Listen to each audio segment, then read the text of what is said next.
Good morning to all. This is N Buchaiah, DSP, Telangana anti narcotic bureau. నేడు ప్రపంచవ్యాప్తంగా యువతను పట్టిపీడిస్తున్న వ్యసనం మాదక ద్రవ్యాలు.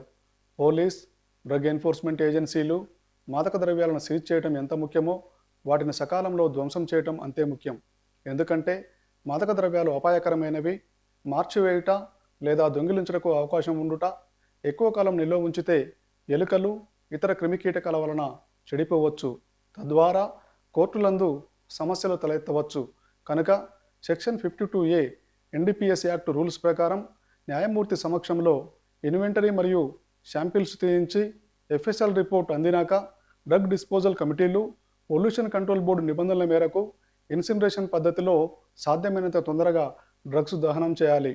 టీజీఐఎన్బి డైరెక్టర్ శ్రీ సందీప్ శాండిల్య ఐపీఎస్ గారి పర్యవేక్షణలో 2024వ సంవత్సరంలో 208 కోట్ల విలువ కలిగిన వివిధ రకాల మత్తు పదార్థాలను ganja, charas, cocaine, heroin, MDMA, ganja chocolates, opium, alprazolam వంటివి 2726 కేసులలో 86,900 కేజీలను పొల్యూషన్ కంట్రోల్ బోర్డు సహకారంతో ఉచితంగా ఇన్సినరేషన్ పద్ధతిలో దహనం చేసి జాతీయ స్థాయిలో తెలంగాణ మొదటి స్థానంలో నిలిచింది.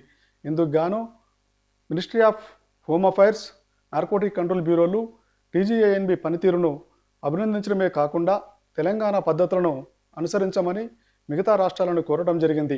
ఈ విజయంలో భాగమైన వివిధ జిల్లాల డీడీసీ చైర్మన్లు, మెంబర్సు, పొల్యూషన్ కంట్రోల్ బోర్డు అధికారులకు వినమ్రంగా నమస్కరిస్తూ ఈ ఒరవడి ఇలాగే కొనసాగించాలని, త్వరలోనే మన రాష్ట్రం డ్రగ్స్ రహిత తెలంగాణగా అవతరించాలని, తద్వారా ప్రభుత్వ ఆశయాన్ని నెరవేర్చాలని టీజీఐఎన్బి ఆకాంక్షిస్తుంది.